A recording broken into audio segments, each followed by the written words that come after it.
primera pregunta obligada. ¿El microcrédito es sinónimo de esperanza? Is a microcredit equal to hope? Well, I think when it's well run, it's equal to hope, but also lifting up the spirit. And when it's not well run, then maybe it's not equal to hope. Sí, yo pienso que sí, cuando se hace bien es sinónimo de esperanza, pero cuando no se hace bien no es sinónimo de esperanza.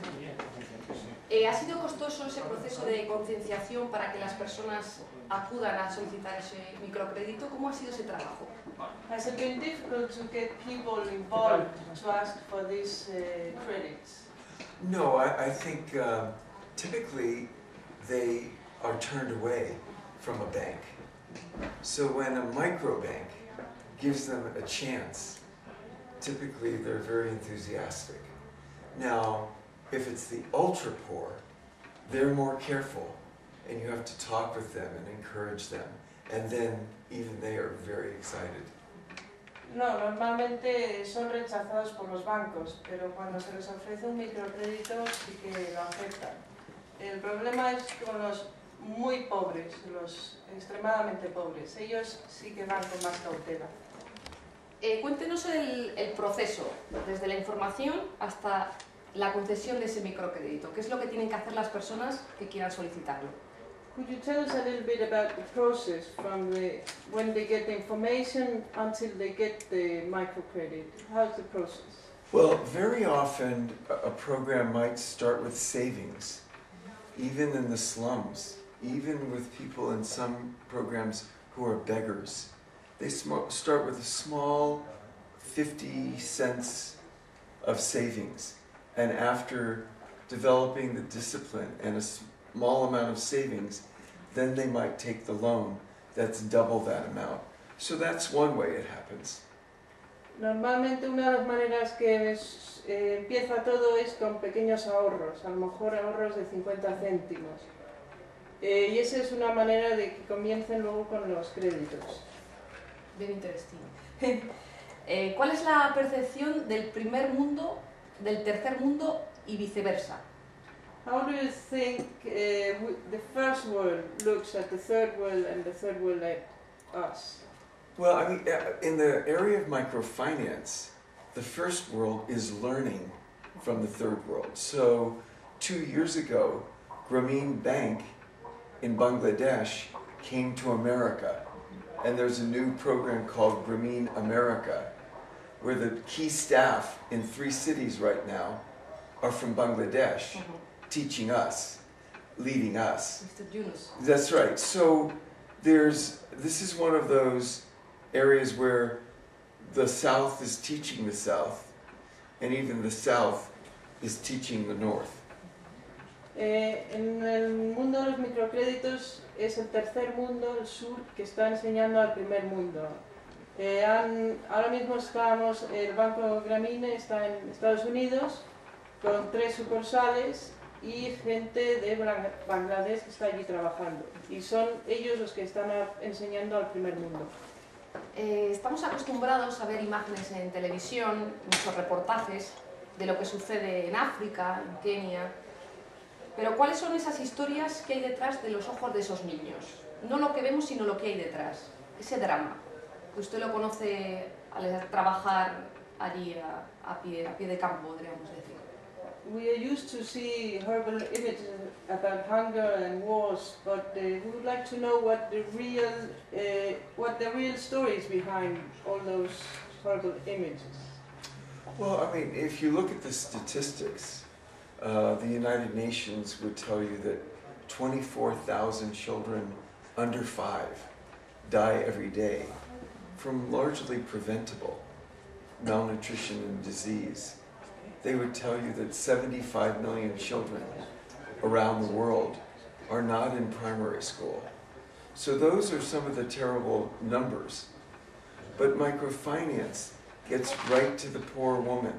It gets right to the family so that she could start a business or expand a business, increase her income, feed the children better, put the children in school.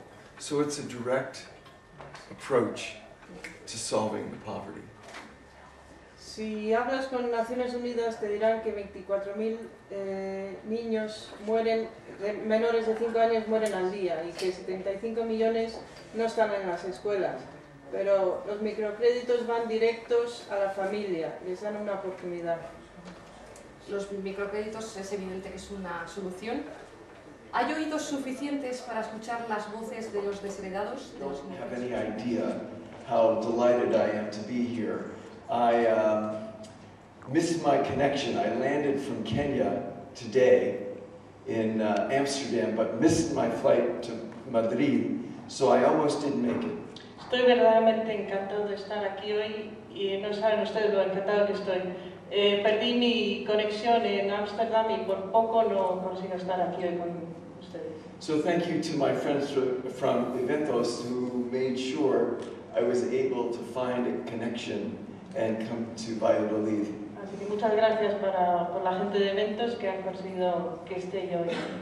And thank you to the university for hosting me, and Eventos to approach the university, and they're saying yes. Y muchas gracias a la universidad también por tenerme aquí.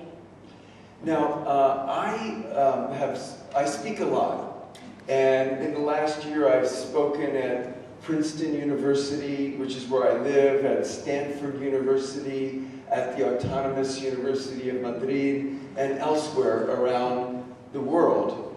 But this lecture is different in two ways. Yo doy muchas charlas por todo el mundo, en Princeton, en Stanford. Princeton es donde yo vivo, en la Autónoma, pero esta charla va a ser diferente. I'm really used up when I die. For the harder I work, the more I live. I rejoice in life for its own sake. Life is no brief candle to me. It is a sort of splendid torch which I've got hold of for the moment, and I want to make it burn as brightly as possible before handing it on to future generations. Este es el verdadero encanto de la vida, ser utilizado para un propósito, ser reconocido por ti mismo como un ser grande, ser la fuerza de la naturaleza en vez de egoísta y lleno de avaricia, quejándote sobre el mundo que no te da interés en lo que a ti te hace feliz. Soy de la opinión que la vida es de toda la comunidad. Es mi privilegio hacerlo lo mejor que pueda. Quiero ser utilizado cuando muera. Cuanto más duro sea mi trabajo, más vivo. Me encanta la vida por la vida misma. La vida no es una breve vela, es una antorcha grande y espléndida, en la cual yo tengo en este momento. Yo la quiero hacer brillar antes de entregarla a generaciones futuras. So let us work together to ensure that our lives are used for a purpose recognized by ourselves as a mighty one that brings us closer to the end of poverty and the unleashing of the human spirit. Thank you very much. Así que trabajemos juntos para asegurarnos de que nuestra vida tiene un propósito y que lo reconozcamos nosotros mismos como un propósito grande. Que utilizamos nuestras vidas para llegar lo antes posible al fin de la pobreza. Muchas gracias. Del profesor Yunus, que él habló muy bien como siempre, pero sobre todo tuvo una frase que sí que me gustaría que reflexionáramos sobre ella y traducirosla a vosotros, que fue que dijo que ahora es el momento de los ciudadanos, que tenemos que olvidarnos de las administraciones, de dejar de pedir a las administraciones la ayuda, el dinero, las soluciones. Y es el momento en el que cada uno de nosotros nos tenemos que poner a trabajar sobre ello. Cuando hablaba antes de los puntos de ruptura, de los breakpoints, de la vida de las personas. Yo os puedo asegurar que he tenido la suerte de estar con ellos allí, de visitar el sitio de donde han salido todas estas personas que empezaron a trabajar en microcréditos, y os puedo asegurar que cualquiera que tuviera esa experiencia trabajaría y pondría parte de su vida a disposición de los demás, como nosotros en nuestro grupo de empresa estamos haciendo.